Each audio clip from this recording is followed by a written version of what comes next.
Thanks everyone for attending. My name is Jenny. I'm from BenQ Australia. Today we have Jeremy with us from Image Science, who's going to help us talk about calibration for photography and print.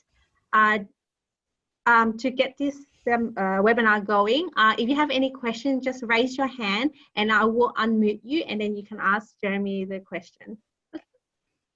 Yep. Is it worth pointing out that raising your hand is that an action that you do in the software? I mean, we can't see people, so yeah. So it's actually in Zoom. So if you click more, and you can raise your hand, and then I can see it, and I will help. And if you have any questions, you can also put it in the Q&A, and we can help you from there. Okay. Sounds good. Okay, well, Jenny, did you want to start off by talking about that big, beautiful monitor next to you? And then because I'm using that exact monitor, but it's because of the way the camera is oriented here and whatnot, it's not going to be easy to see that, but that is the exact monitor I am using tonight for the demonstration. Yeah, so this is our brand new flagship monitor, the BenQ SW321C. It's 99% Adobe RGB, hardware calibrated, and it is Pantone and Calman verified. So that means that you are ensured to have accurate colors when you are working on your photography stuff. What else is there that it's? Yeah, look, I mean, there's several remarkable features, I guess, or new and exciting features. One is that it is fully USB-C, including charging back to the laptop. So particularly for MacBook owners, but also for quite a lot of modern PCs now, you can really hook it up with a single cord, and that is a single cord that displays the video, transmits audio, transmits data, and also transmits power back to the laptop. So you literally have this lovely one cord setup, which, given I live in an absolute cord jungle, I find a very attractive feature of this monitor. And I think the other thing that's really particularly interesting about this model is it has a really excellent, for the first time, I think, from BenQ, a really excellent anti-glare screen coating. So it is uncannily matte. There is, no reflection really from it at all. And that, in particular, as we'll talk about some aspects of calibration to do with print, but that is a particularly nice aspect of this monitor when you are trying to get it to simulate paper. Paper is inherent, well, it's generally not a particularly glossy medium unless you're choosing a high gloss material, and most of the action in modern fine art print is in the area of matte fine art papers, and having your monitor fundamentally look more like paper is considerably improved when the monitor is very matte in its surface appearance, and this monitor has an excellent matte coating. So that's a really nice development, because some of the previous models I have said, look, it's great, but it is just that little bit too glossy still for my taste, and it's really nice to see that improvement from BenQ. Now, the one thing worth noting is that Jenny isn't the biggest person in the world, but you can see just how big this monitor is when you have Jenny next to it. The monitor is truly huge, and it does mean that you get this unusually spectacular view on your imagery. It is not always the case that bigger is better, but when it comes to monitors, it certainly doesn't hurt, and particularly if you are using your monitor not just as a work tool, but as a presentation device. So if you're working in any aspect of commercial photography where you're actually showing images to clients, well, it doesn't need to be photography, but any commercial imaging role, this monitor has more wow factor than really pretty much any monitor you can think of. It is big and very beautiful. Anyway, that's enough about the monitor. Let's move on to talking about calibration. Oh, Ivy's come along. The other piece of hardware that we're going to be using tonight, that I will just show you, if you can all see that, that is an i1 Display Pro Calibrator. That's a truly remarkable device, to be honest. It has been the industry standard professional calibrator for 8 years now, which, in electronics terms is a truly remarkable lifespan. They have recently released a new version, the i1 Display Pro Plus, and I'm just hanging that back on my monitor. The i1 Display Pro Plus, to be honest, that doesn't really add much for most people. It is particularly geared at the home entertainment market. So particularly people who want to calibrate things like OLEDs. We have a lot of customers also who are professional video editors, and they're often using an OLED panel to, as what's called a reference panel, where they are essentially using that panel to simulate, what their customers, their viewers will actually see. So what people with OLEDs at home, or what, more like what you would see in a movie theater. And because those panels have incredible contrast, far more contrast than any desktop monitor, Xrite have come along and developed a calibrator that can deal with that extra contrast. But in the context of desktop monitors, the standard i1 Display Pro calibrator is really all you need. And quite frankly, compared to all the other calibrators, the i1 Display Pro is really the obvious choice. It's significantly better than the Spiders, and it is actually cheaper than the more expensive Spider models. So it, to me, is the obvious choice, and it has been a reliable and trusted friend for more than 8 years now. So it makes a great match to a BenQ monitor. Okay. So that covers the hardware that we're using and before we embark on our demonstration. But it is worth briefly talking about why we calibrate. I won't spend a huge amount of time on this because I imagine that most people attending a lecture or a webinar on calibrating monitors don't need to be convinced that it is worthwhile calibrating your monitor. To me, it's obvious. You cannot work on quality imagery without calibration. You cannot be sure that what you're seeing on your screen, and that's true even of fantastic screens like these BenQs, you cannot be sure that what you're seeing is accurate unless you calibrate. Now, in the context of really great monitors, calibration is very often more about not the gross correction that we might experience if we're using low quality monitors. It's simply about quality assurance. It's about very, very minor adjustments just to take monitor from good to perfect. And it is about making sure that your color is accurate, that nothing has shifted unexpectedly or something isn't going wrong. So, it is an essential part of the modern imaging workflow. The other thing that, calibration is all about is that monitors drift. A monitor is a device that is essentially at its heart fairly simple. If you think of it as a group of lights and some filters in front of those lights. Now, those lights these days are normally LED backlights. The entire BenQ range, it's all LED at this point. And they are fairly stable, but they're not perfectly stable. They do change behavior over time. So monitor calibration is something that becomes increasingly important the longer you own a monitor, as monitors drift, and they drift through use. So the more you use them, the more they tend to change their behavior. And so calibration over time becomes more and more important because it helps bring the monitor back to its correct display. That is just a really quick overview of why calibration is important. But as I said, I'm not going to spend a lot of time trying to convince you on that, because I presume, given that you're here, that you're already fairly convinced that calibration is a necessary process. I will say calibration, it's fundamentally boring. So what you really want from a calibration system is something that is easy to use and gets out of your way and gets the job done. The best calibration systems are direct hardware calibration systems. So that's where the monitor has a bunch of hardware in it to directly support calibration, and the BenQ SW range support that direct hardware calibration process. What that means is, in practice, we are going to measure the monitor's color, and then any corrections that are required to that color will go into the monitor itself. The monitor has very high quality hardware to do those very subtle corrections that will be needed to make the monitor's display accurate. This is a better approach than the traditional way of calibrating, which is called software calibration. So if you have a more typical desktop monitor, like a Dell desktop monitor or some crappy Apple screen or something like that, and you calibrate it, what's actually happening is the monitor's color is being measured and corrections are being calculated, but there's nowhere in the monitor to store those corrections. They are in fact stored in the video card, and unfortunately video cards only have relatively crude hardware to support those corrections. So the finesse of adjustments that you can make is considerably reduced if you don't have a monitor that supports hardware calibration. Now, the very latest monitors from BenQ, including this SW321 beauty in front of us here, they have 16-bit lookup tables, which are currently the highest level of correction tables.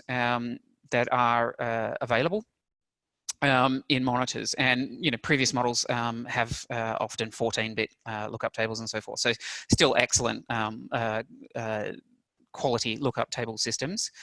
And basically that bit depth just to give a quick explanation, is the higher the better. Essentially what it means is the more bit depth you have, the finer the adjustments you can make. In addition to having very high bit depth, so 16-bit lookup tables, they also have what are called three-dimensional lookup tables. And what that means in practice is, instead of just correcting a color in one dimension at a time, so making blue slightly more blue or something like that, it can take a color point and move it in all directions at once, in 3 dimensions. So in the red, the green, and the blue directions simultaneously. And again, what that just means is that you get considerably more finesse with the corrections that you can make, and the net result is more accurate color.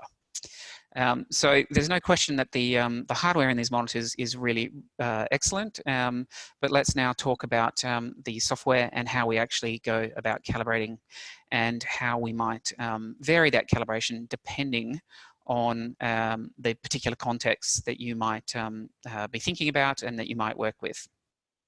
All right, probably at this point I'll share my screen, and there we go.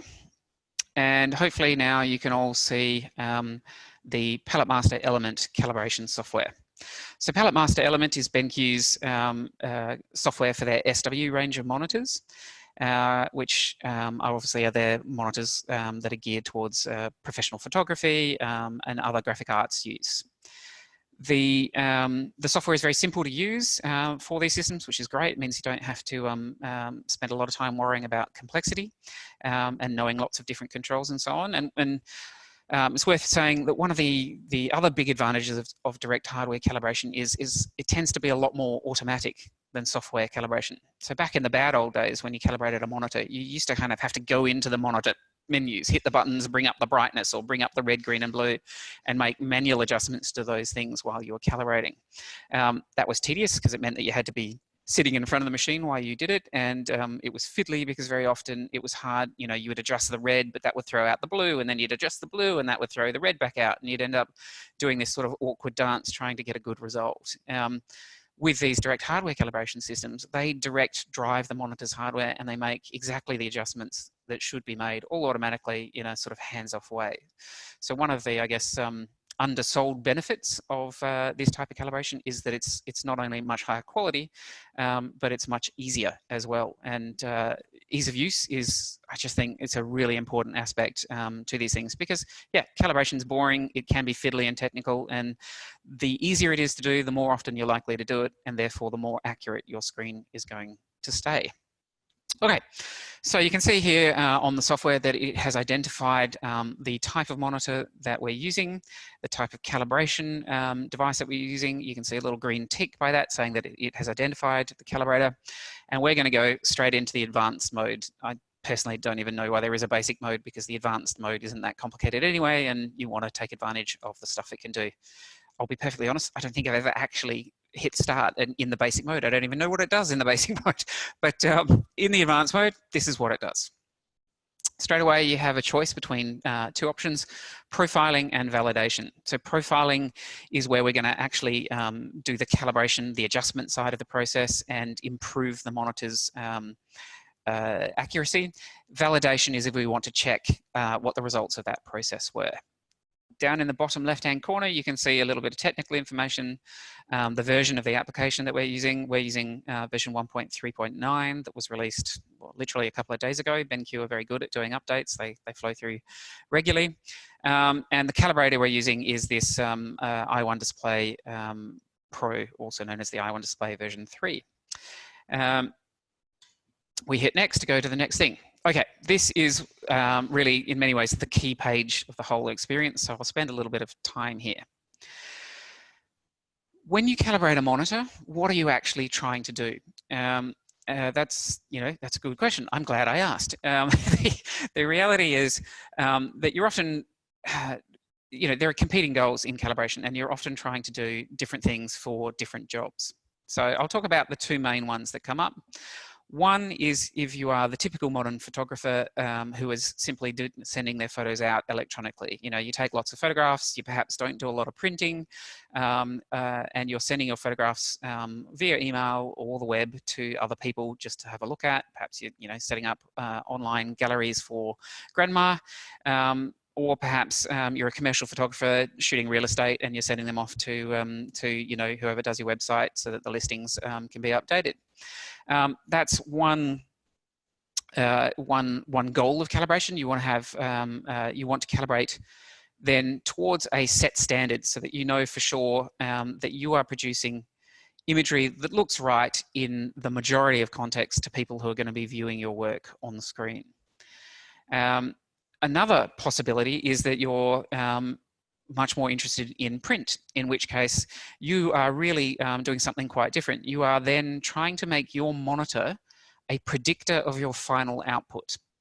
And your final output is a pre-printed paper.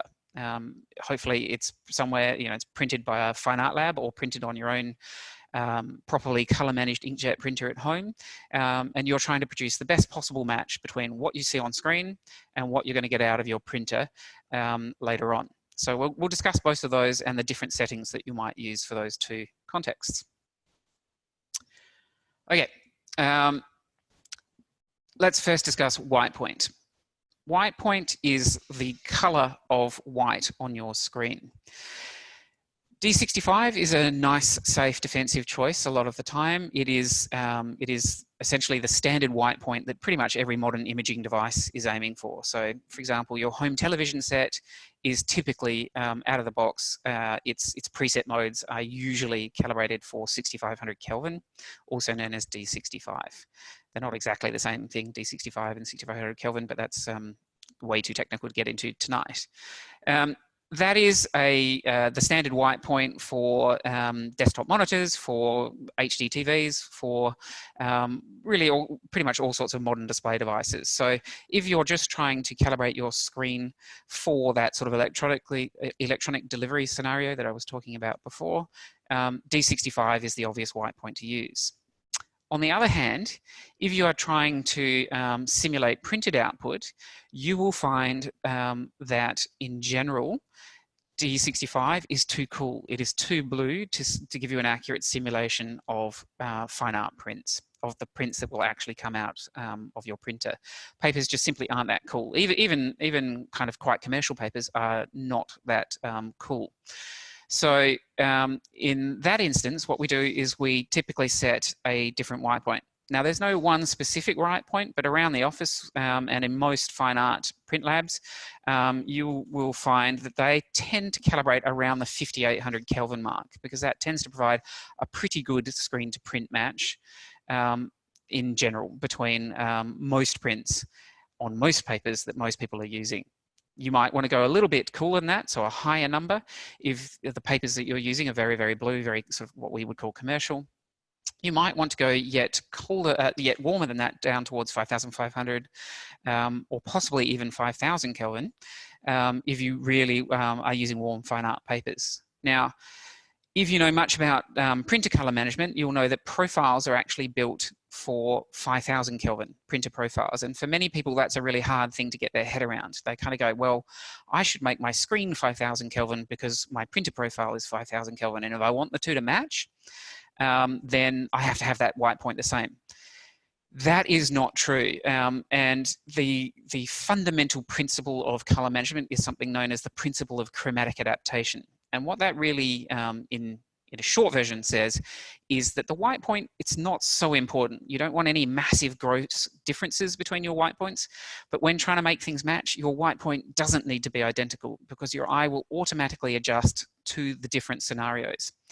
Now, when talking about print, one of the most human things that we like to do is hold our prints next to our monitor. It's a very common mistake that people make, but it does not work, and it will never really work. The reality is that your eye will not cope comfortably with a printed image and a backlit version of that image at the same time. Color management in the print domain is built completely about what's called independent viewing events. By design, the idea is that you look at your prints under a light source, and you know, it's probably worth mentioning that the BenQ wit lamps are an excellent quality, reasonably inexpensive solution to print viewing. So you could have a lovely lamp like that, and you look at your prints under that lamp, and then you look at your screen, and you do those two things independently. And you don't need the white points to be identical between the two to produce a good visual match when you do that. And if you were to set your screen to 5000 Kelvin, you would find in general your screen is very warm and would look absurdly warm compared to most screens that you're used to using. Like if you looked at your phone screen and then back at your monitor would look positively yellow. So moving to a figure as low as 5000 Kelvin, while it's tempting, does tend to create more problems than it solves. So you will find that most people in practice have found that a figure in the mid 5000s is a good happy average for print work. Okay, RGB Primary. So this is where we're talking about the gamut or the range of colors that the monitor can display. Now, this monitor in its what's called native gamut, i.e. its unconstrained gamut, can display essentially Adobe RGB gamut. Jenny, just to note, I can see the little thing popping up and down. I presume that's questions popping through, but I can't see those at the moment while I'm sharing my screen. So I'm not paying any attention to them. Please feel free to interrupt me if they seem relevant or open up people's microphones, because I'm quite happy to answer them as we go. Okay. So we do have a question from Stan, who said that he's currently using Palette Master Element on SW270C, and after calibration, the software creates an ICC profile. Yes. As I understand, the calibration is through hardware. What does this ICC profile do? And if Windows loads this ICC profile, does it have any impact? Yep, that's a great question. Really, it's what we call a null profile. It's a profile that explicitly tells Windows not to adjust the signal going to the monitor. So it is doing something. It's basically preventing anything else from adjusting the signal that's going to the monitor. So it's a necessary thing, and it's why we sort of say, if you have a hardware calibration monitor, yes, the calibration is stored in the monitor, but you should run the calibration process once on each computer that you connect to that monitor. So in theory, you can take a hardware calibrated monitor and then attach it to any computer, and it would stay calibrated. But the reality is that very often computers have default profiles installed that are modifying the signal going to the monitor, and we want to prevent that from happening. So the BenQ software essentially creates this null profile, shoves it into the right place, and tells the operating system, don't adjust the color going to the monitor because it's happening in hardware. But that's a great question. Thanks for asking it. Shall I carry on, Jenny, for the moment? Jenny's muted. Never mind. I will. Okay, RGB primary. So this was the gamut. So this is the range of colors. Again, the physical gamut of these monitors is essentially Adobe RGB, a relatively wide color space. Now, many of you will probably be familiar with sRGB, which is in some ways, yes, it has many explanations over time, but it's probably fair to call it the internet's default color space. It is the color space that is assumed by default by most hardware and software if they're not very color management smart. So if, for example, all your delivery is over the web to other people and you don't know what hardware they have and whatnot, then ultimately delivering your files in sRGB is probably a sensible idea. And you might even go so far as saying, I'm going to calibrate my screen to that gamut. I'm going to constrain the displayable color on my screen to only that gamut, because really that's the only set of colors that I care about. It's the colors that I'm pretty sure everyone can see, and it's how I send out my imagery. So I'm just not going to worry if my photographs have those other colors in them. So you could choose sRGB there. As a color purist, that is slightly appalling to me, just because I believe that if your camera can capture those extra colors, and if your files can hold those colors, and if your monitor can display those colors, then you should probably do your edits in those colors and only convert into the smaller color space, even when you actually need to. So in general, with a monitor like these, for most scenarios, I suggest calibrating to the panel native gamut. It is worth noting, if this is what you're calibrating the monitor to, so you're calibrating it to panel native gamut, you're saying show all the color that the monitor is capable of displaying as accurately as you can. That does not mean if you then open an sRGB image on this monitor that it's going to incorrectly display those colors. You know, it knows that your image that you've chosen to open is in sRGB, and it will show you an sRGB image in sRGB colors, even though the potential gamut of the monitor is much wider than that. So it's quite possible to calibrate your monitor to the native gamut, but still effectively work in the narrower color spaces if you so choose to do so. There's no problem whatsoever with doing that. And people who first buy these wide gamut monitors, they're often worried that everything's going to look oversaturated and it's going to be a huge problem. In practice, it's not really, because in general, you're using color managed applications like Photoshop or Lightroom or Capture One, and those applications are smart enough to know that if you open an image in sRGB, it should be displayed as sRGB, and it shouldn't be showing those more saturated colors that are potentially in other images. So most of the time, I would say, even if you're doing electronic delivery to other people and whatnot, you might as well calibrate into the panel native gamut. Luminance is the next section, and it's probably the hardest one to talk about, because there is no absolute figure for luminance for monitors. And that is because your perception of your monitor's brightness depends fairly significantly on the light that surrounds your monitor. So for example, if you're in the habit of basically working in the Batcave, a completely dark environment, you like it, you know, really, really dark, as many graphic artists used to work in, then you will find that you need a lower luminance figure, or you're going to have some issues. You're going to have some comfort issues because you're working in darkness and you can have this enormous light pumping straight into your brain from your monitor. But B, you're also going to perceive your images as much brighter than they are if you have a high luminance figure there. So you're going to have to bring that luminance right down, and you might go as low as in sort of 60, 70 candelas. But I will say working in a really dark or pitch black environment tends to invite more problems in general, and I don't recommend it. You should have a moderate amount of ambient light and so on. So a reasonably lit environment. Something like you can see in my office at the moment is a pretty typical thing, or Jenny's for that matter. Reasonable light. On the flip side, if you like to work in a really bright environment, your room is flooded with natural light, you might need a higher figure there. But in reality, I would say at least 9 out of 10 of the people that we deal with would use a figure between 80 and 120 candelas in practice. For those of you who have visited our office, we use 90 candelas by default here, and that is a very effective figure. So it's normally going to be in that range. Just by the way, it's worth stopping for a moment and pointing out that everything that I'm going through in this, this talk is repeated and in much greater detail in our guide, our online guide to calibrating BenQ SW series monitors with palette master elements. So we go through all of this stuff in detail, what these figures mean and what you might work for. So you can see the little paragraph on luminance there. If you would like to sort of repeat the content later on, but if you have specific questions, just, you know, drop me a line, give us a phone call. I'll be happy to help you with specific advice. But in general, you know, as I say, here in the office, we use 90 candelas as our brightness figure. So I will type that in there. So Martin Lee, I'm sorry I pronounced your last name wrong. He asked, do you have any advice regarding the color temperature of the ambient light? Well, that's a good question. Look, it's difficult. In reality, that's quite difficult to control. It really depends on the lighting that you have in your room and what you can do there. It's quite hard to get high quality color accurate globes.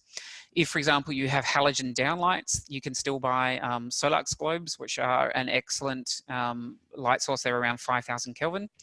On the other hand, if you have fluorescent fittings, which most people don't have in their home, there are actually excellent fluorescent lights available. On the other hand, if you're stuck with tungsten or LED, it is more difficult. Tungsten in particular, it's very difficult not to buy light that's not very, very warm, a little bit more warm than we would like it to be. If you have LEDs, look, LEDs have improved a lot in recent years. The main thing to do is probably to buy the warm white versions. They have typically have a white point, you know, around the 3.5 to 4, or sort of 3,000 to 4,000 Kelvin mark for ambient lighting, which is a decent figure. Some of the cold versions, because LED is naturally a very cold light, so some of them are, you know, well into the 9,000 Kelvins. They're very, very blue, and you will find that as an ambient light, it's certainly terrible for print judgment, but it's just gross and cold and so on. And personally, I don't understand how anyone has those cold LED lights in their house. They freak me out. But yeah, ideally, if setting up a modern house now, for example, I would put in LED lights, and I would aim for, I would seek out a version that has ideally a high color rendering index and a white point of around 4,000 Kelvin. And they are beginning to appear now. Okay, gamma, I won't discuss in a great detail. Historically, you may have heard other figures other than 2.2. They are all wrong. You should use gamma 2.2, pretty much always. If you know when not to use gamma 2.2, you're not at this lecture because you know what you're doing anyway. The reality is L-star is a sort of technical gamma that you might use, particularly for some black and white work. And the gamma of sRGB is effectively 2.2, so I don't really know why that's a separate option there. 2.2 is the correct gamma to use in pretty much all scenarios. Moving on, black point. Now, this is one area where I have a little bit of history with BenQ. I have been begging BenQ to make some adjustments in this area for quite some time. I did get an email a couple of weeks ago from one of the BenQ, well, the main BenQ developer that I know, a lovely guy called Screed, and he mentioned that this feature is on their list for their next software version. So I was very happy to hear that. Because I would like to see better black point control on the BenQ monitors than is currently available. At the moment, you've really got two choices. You have absolute 0 or relative. And really what they mean is give me, the bottom one, absolute 0, is give me the blackest black you can give, and don't worry too much about the accuracy of those deep shadow tones. What I really want is a deep black. For color accurate use, that is almost always an incorrect decision. You want the other option, which is relative, which says, let the back point be a little bit higher, but achieve better accuracy in those deep shadow tones. Now, a huge part of the joy of photography lies in deep shadow tones and what's going on in them. We want them to be as accurate as possible. So I think for all the people that are listening tonight, you're pretty much always going to want to use relative there, unless possibly you're doing video editing, where it's a lot more about contrast and a lot less about the real accuracy of those deep shadows. What I would really prefer to see there is a proper contrast control, where I can actually give an explicit contrast figure and say, I want this monitor after calibration to have a contrast ratio of 200 to 1 or 170 to 1. And the reason I want that to come to BenQ software is because that really helps you achieve a very, very accurate print to screen match. Because what you can do is you can create individual calibrations that reflect specifically the contrast range of the papers that you're going to print on. So you can have a fine art matte calibration, and you can have a commercial glossy calibration that are noticeably different and that are much more accurately reflect the nature of the prints that you're actually going to be getting out. So that's an area where BenQ have some room for improvement, and it was very gratifying to hear that they've listened to that, listened to me there, and that they are planning to add that feature, and that it will actually be in the relatively short term. So Screed, if you're out there and you're listening, please don't make a liar out of me and add that on. All right, so that is through the settings. Now, you can save these settings. I suggest that you do. For example, you'll see that I have here IS default, and if I click on those, it should load up some settings that are roughly the same as what I've been talking about here. A white point of 5800 Kelvin. Here I've gone for Adobe RGB primaries, I think, because I was demonstrating something. A white point of about 100. This one's actually a little bit higher than others because the monitor I'm working on actually sits right next to a window, so it's a little bit brighter here than the rest of the office. So I've gone for a slightly higher brightness figure there. Okay, what I'm going to do is move through to the next screen. Here we see we can choose the calibration slots that this is going to be loaded into. So the BenQ monitors support 3 simultaneous hardware calibrations. That is, you can load 3 in there. Now you can in fact use more than those, but then it becomes more awkward to switch between them. You have to kind of load up this software and reload the calibration. So in general, you have 3 slots that you would use. And 3 is usually plenty. You know, in practice, many people just use 1 slot, but you can, for example, as I said, you could set up a fine art print, you could set up an electronic delivery, and then you could set up a 3rd calibration, which was just, you know, very high contrast, really flashy because I want to watch movies, for example. So you've got options there, and you can load them in to the 3 slots, and then you can use BenQ's nifty little hotkey puck tool to very quickly shift between those 3 calibration targets that you've chosen.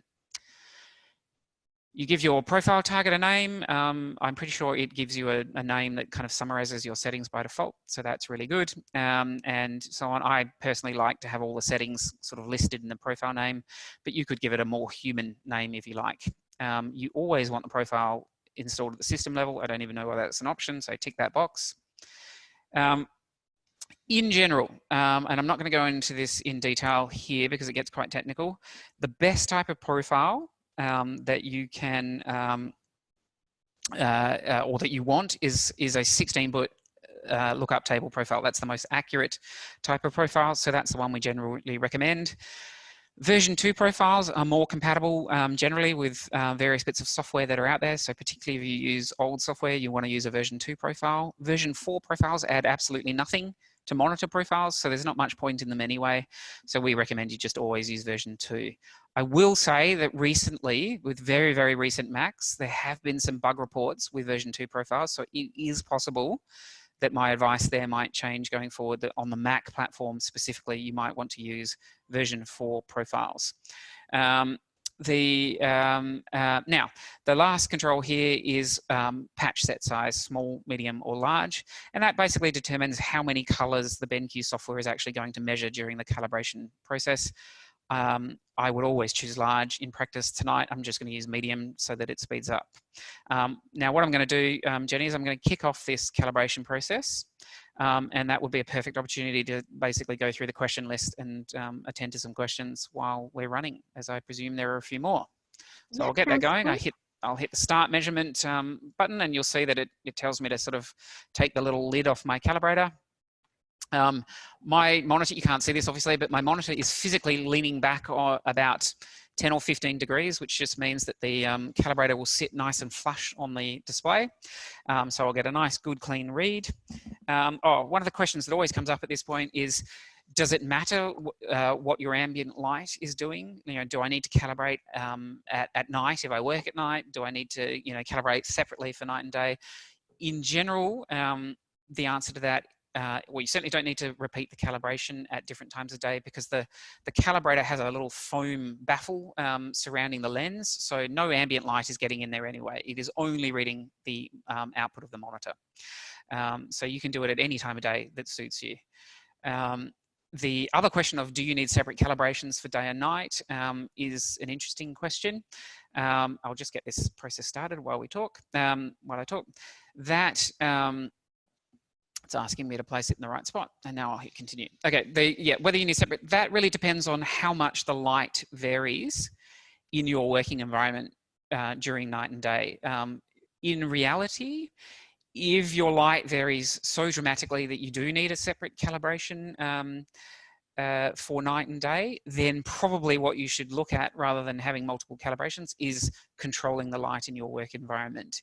You will not find imaging work all that easy if you have massively variable light in your environment, because it will change your perception. And even if you do have a separate calibration for day and night, there's probably indeed, you know, a whole different set of levels that you would end up needing, and it just gets awkward to work that way. So consider strongly getting better artificial light and using some blinds to control the light in your environment. All right, Jenny, question time. Yep, so we have a question from Patrick. He asks, do these settings also apply to an ISO monitor?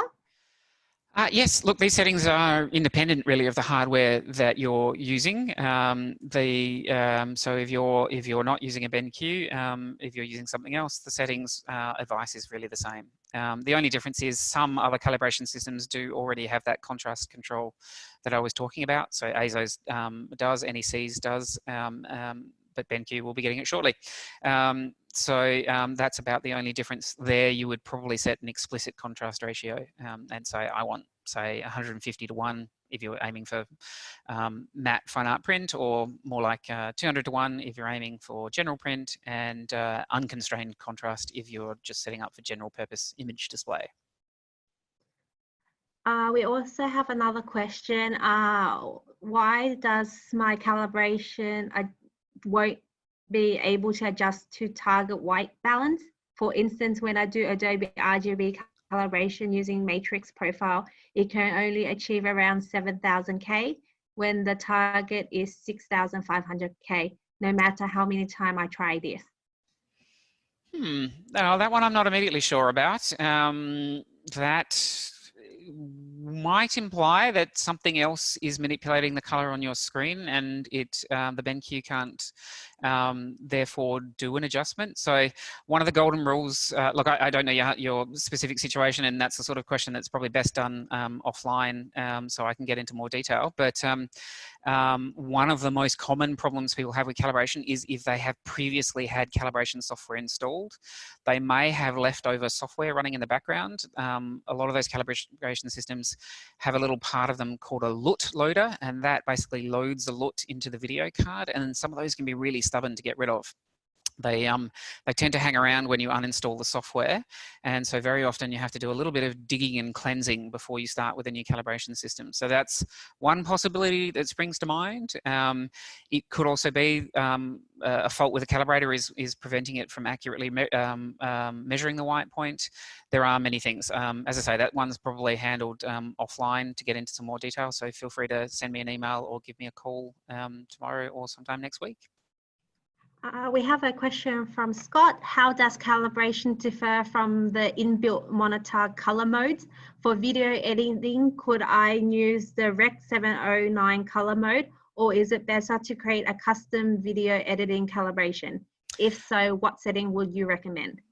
Yeah, sure. That's a good question. Okay, so basically what you've got are presets versus calibration modes. So presets are essentially factory presets of certain popular types of figures, and they're designed largely for people who don't want to bother with calibration, or who don't have a calibrator, to give them reference settings. So, if they just want a really easy way of working in sRGB, or, it's also for people who could just only occasionally work in those other spaces and want a quick way of previewing things. Presets are really useful for those. So you can just dial up a preset and you basically instantly have a factory calibrated version of those things. That being said, if you are doing professional work and given you have an option, and if you own a calibrator, you definitely should calibrate, because you get a better result. You get a more accurate result. You get something that compensates for the age of the monitor and is more specific to your requirements. The problem with presets is they're not adjustable. They are presets. So for example, if you wanted to work in the Rec 709 space, but you were aiming for web delivery of video, you might well find the preset Rec 709 is simply too bright, because it might be tailored towards editing Rec 709 for the TV space. So not only do the calibration slots give you, well, the key thing is they give you more control and more accuracy. So the short answer is, yep, you definitely want to calibrate to your own settings. In the case of Rec 709, what settings would you use? You would use settings that reflect the output that you're aiming for, and that would vary depending on your, are you mastering for, say, TVC, so television commercial, or are you preparing video for the web?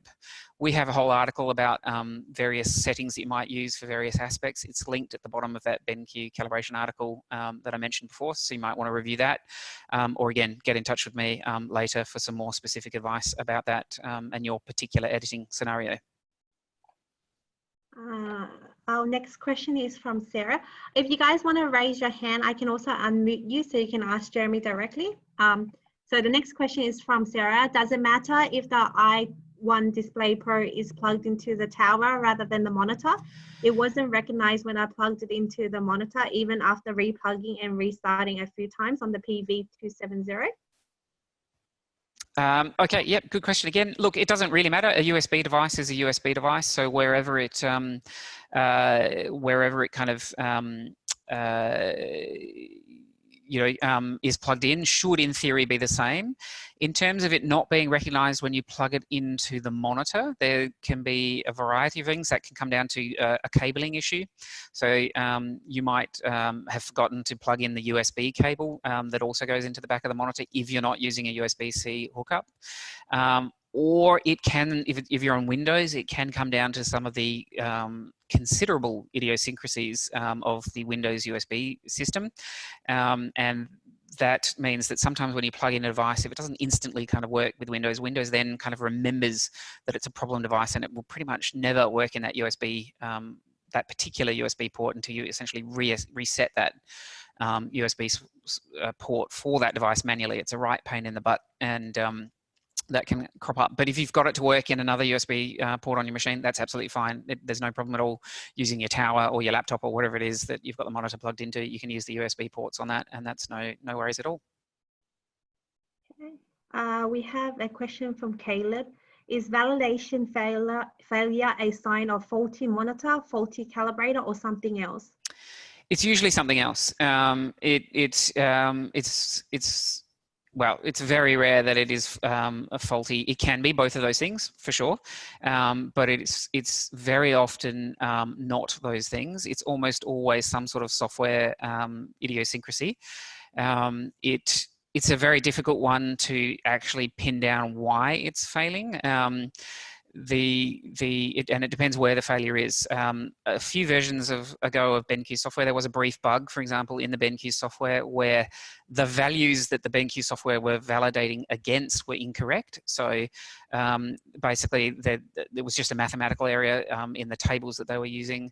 They were incorrect, and so validation was never going to work. On the other hand, if it's failing, it usually means that there's something going on that is also altering the color. So BenQ is attempting to correct that color, but then something's interfering with that. So that goes back to doing a thorough clean out of other systems and things like that. But it can be a little bit difficult. What I'll do here, actually, just while we're on the topic, is I will kick off a validation.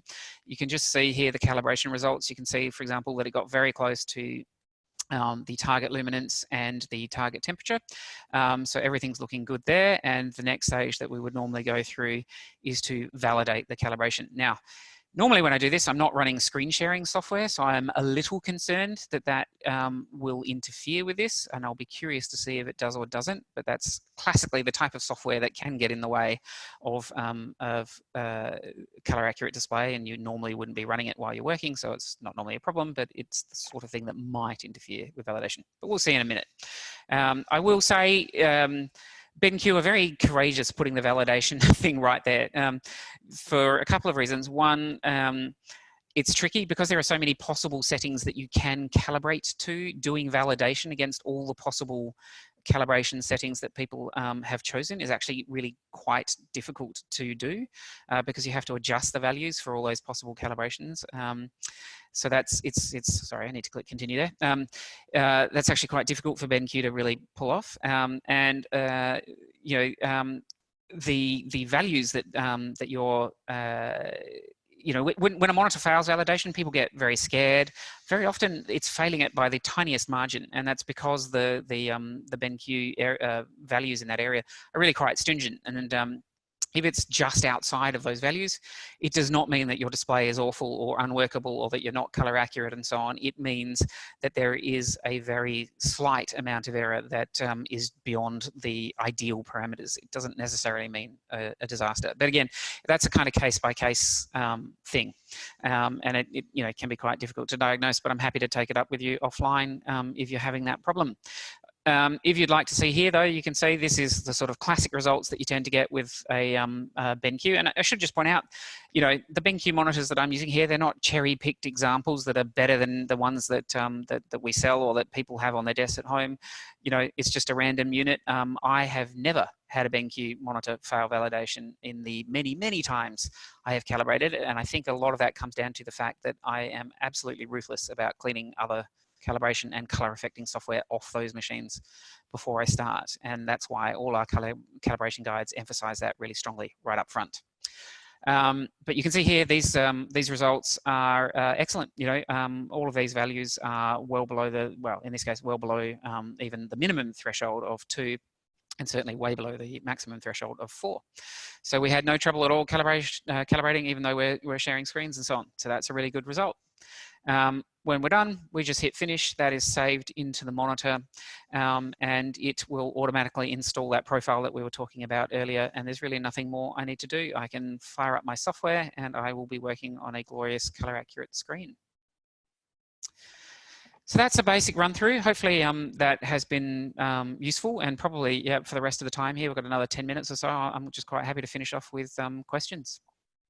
Yeah, I might stop sharing my screen at this point if that's, yep. Okay, so just so I can see what's going on a bit better.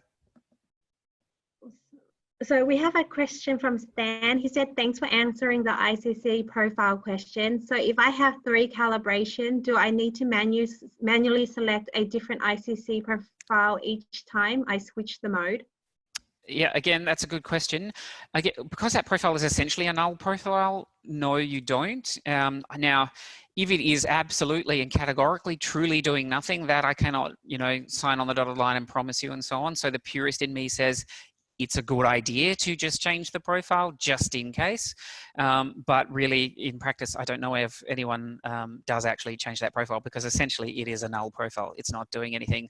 So it doesn't really matter. It will create one no matter how many times you calibrate. It will always create a matching ICC profile. But because they're all the same and not doing anything, it really doesn't matter. You don't have to manually choose that one. All you really need to do is change the which calibration mode you're doing, either through the hotkey puck or the controls on the monitor, and away you go. But you do need to, again, technically you don't, this is old advice, you don't really need to restart your software either. But again, the purist in me, as a defensive thing, I will always, if I change the calibration on any monitor, I will always restart my software just to make sure it is picking up the newest changes. Although in reality, with hardware calibration, that is, again, technically not necessary. I guess it's almost like throwing salt over your shoulder. It's almost superstitious at this point, but yeah. We have a question from Jojo. She said that she's running multiple monitors from her laptop through a Thunderbolt, but she can't seem to calibrate her IPS panel. It just keeps adjusting her laptop screen.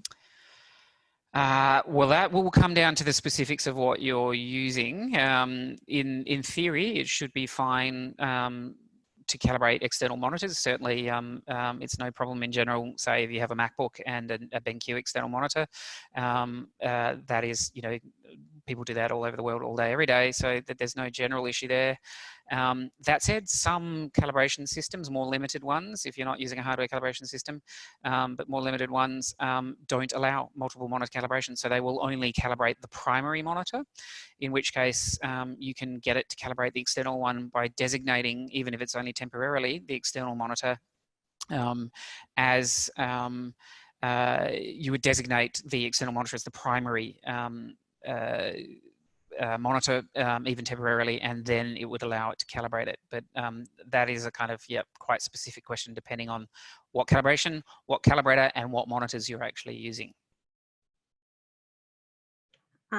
Our next question is from Scott. My primary monitor is an SW271. My second monitor is a PA272W. Yep, that's an NEC model. Yeah. What is the best software process to use to maintain calibration of both monitors? Is Display Cal a good choice for the PA272W? Yes and no. I mean, in an ideal world, you would use BenQ's hardware calibration software with the BenQ, and you would use NEC SpectraView 2, which is their version of the same thing for the NEC monitor. Unfortunately, NEC always charged extra for that software, which I always thought was particularly mean on their part. That would be the perfect thing to do. You would use the hardware calibration system with both. On the other hand, I could understand why you might want to calibrate them both the same way, in which case, yep, Display Cal would be a nice choice. But even though Display Cal is an excellent piece of software, it does not have direct hardware access, I'm pretty sure, to either of those monitors, so you wouldn't really be using them to their full potential if you went down that path. You'd only really be using software calibration. Now, both of those are monitors, they're excellent monitors, so you would still get excellent results from them, but it would not be the ideal process with either one. Justin asks, any reason why Palette Master will not allow me to proceed on first screen after selecting the calibrator? Could it be from other calibration software being installed? Possibly. If it's detecting your monitor and detecting the calibrator, I've never known it not to continue from there. That one would be odd, I've got to say. I've never known, if it has detected those things successfully, it's fine. Usually it won't let you proceed if it has failed to detect one of those two things. It must detect that you're using a compatible monitor, a BenQ monitor, and to do that, it needs the USB cable plugged in. That might be the USB-C cable that you're using for video, or if you're using something like a DisplayPort cable, then you need the extra USB cable plugged in. But if they're both being identified by the SW software and it's not then letting you proceed, I would say that's a weird bug and worth raising with someone, whoever you bought it from, either us or with BenQ themselves. Yeah, but one of the, yeah, I can see Ivy answering a question there. One of the important things to understand is there is general purpose calibration software, and then there is very specific calibration software. So BenQ's software can really only be used with BenQ's monitors, in the same way that ASO's software can only be used with ASO's, and NEC's can only be used with NEC's. Those direct hardware calibration systems are very vendor specific. If you are doing software calibration, on the other hand, you can use, say, i1 Profiler that comes with the i1 Display Pro Calibrator. You can use that with any monitor. But again, you're not then taking advantage of the nice hardware you've got. And so on. Or Display Cal is an excellent piece of open source software that's compatible with just about everything, but it is only software calibration. We have a question from Martin. He goes, my prints are continuously too dark. Is it correct to adjust the luminance of the monitor to resolve this? Yes, absolutely it is. We have an article on our website called, what is it called? I think it's My Prints Are Too Dark. And that is quite, oops, God, I've gone all, anyway, I won't look it up now, but it's called My Prints Are Too Dark, and it refers to what is quite simply the #1 problem in digital imaging, which is that almost everybody's monitors are far too bright for print work. So yes, absolutely adjust the luminance on your monitor, and oh look, Jenny, you're fast, aren't you? Well done. That is the article I'm talking about, and basically what you do is you recalibrate to a lower luminance level. So if you're currently, you know, calibrating to 100, or not calibrating, whatever it is, recalibrate down to 90 or 80 until such time as your perception of your prints matches your perception of your monitor, remembering that you must look at the two separately. You must look at the print under a decent print viewing light separately to looking at the image on your monitor, and give your eye just a moment to adjust between the two scenarios, because a backlit image and a print held side by side will just never match, because your eye cannot deal with a light transmissive, so a light emitting device like a monitor, and a flat light reflecting object like a print at the same time. That is just a fundamental property of the human eye and physics, and you know, you can't fight it. Okay, we have a question. We're just going to wrap it up. We've got 2 more questions. So what's the difference between Cal 1, Cal 2, and Custom 1 and Custom 2? That's a good question. Not actually sure I know, in the sense that Cal 1 and Cal 2 are the calibration modes, and they're the ones I would always use. The Custom 1 and Custom 2, I think, are basically just places you can store settings and whatnot, but they're not fully calibratable modes, so they don't have lookup table calibrations stored in them. I'm pretty sure that's the case, but I'll be perfectly honest, I only ever use the cal modes or very occasionally a preset if I want to do something quickly. I don't actually use the custom modes, so that might be a better one for BenQ, but I'm pretty confident that what they are is sort of a way of creating your own preset. So they're much like a preset. You can put some settings in there and it will remember those settings, but you won't have the full benefit of a calibration stored in your lookup tables. And lucky last. Does Palette Master work with SW240 and i1 Studio? It works with the SW240. By i1 Studio, I presume you mean so there's more than one. I hate the X-right naming. The i1 Studio, if you're talking about the print and monitor calibrator, i1 Studio, that costs in this country, it costs about $750. Yes, that will work with Palette Master elements. If you're talking about the X-Rite i1 Display Studio, which is the kind of cut down X-Rite i1 display unit, that will not work with Palette Master elements. So without being very specific on your naming, yes, it will work on the print calibration one, and no, it will not work with the cut down monitor calibrator. Just to repeat, I'm really happy to answer these questions. A big part of my life is answering people's calibration questions, so feel free to contact me offline. There is a contact form on the website. You know, as long as you don't completely, send me 50 different questions, I'm happy. It doesn't matter if you're a customer of ours or whatever, I'm quite happy to answer your questions. Please do send me as much specific detail about your hardware and what you're doing and what you're trying to achieve as you can, because if you just send me a question going, my monitor's too pink, what can I do? That doesn't give me a lot to work with. So if you can be specific, that would be great, but feel free to send me questions. I'll be happy to answer even. Shall we wrap it up there, Jenny? Yep, sounds good. Thank you again, Jeremy, and everyone for attending the webinar. If you have any questions, you can always give the amazing Jeremy from Image Science a call, or just. Yep. Can I just interrupt one question, because I see one little question go past, and it's to my camera takes photos using sRGB. Will the photos look the same whether I use Adobe sRGB or sRGB on my monitor? The answer to that is in a way actually yes, Ivy. Sorry to disagree. The thing is, if you're in a color managed application and you open an sRGB image up from your camera, it won't matter whether your monitor is in really sRGB or Adobe RGB, because that application knows what the image should look like. It will then open it up and it will display the sRGB image as sRGB, even though the monitor is set to Adobe RGB. It has the potential to display more color than that, but if the actual image doesn't contain it, it won't go ahead and oversaturate your image. It will show you the sRGB image correctly. So sorry, I didn't mean to step on your feet there, Ivy, but I thought I might correct you on that one as I saw it go past. Hi, Wayne, good to hear from you. And yes, your SW321C is not very far away at all now, and we will let you know the moment it comes in. Yeah. Thank you so much, guys. Have a good night. Enjoy dinner. No worries. Thanks again, Jeremy. Bye. Hope everyone enjoyed it. Nice to see so many of our customers there.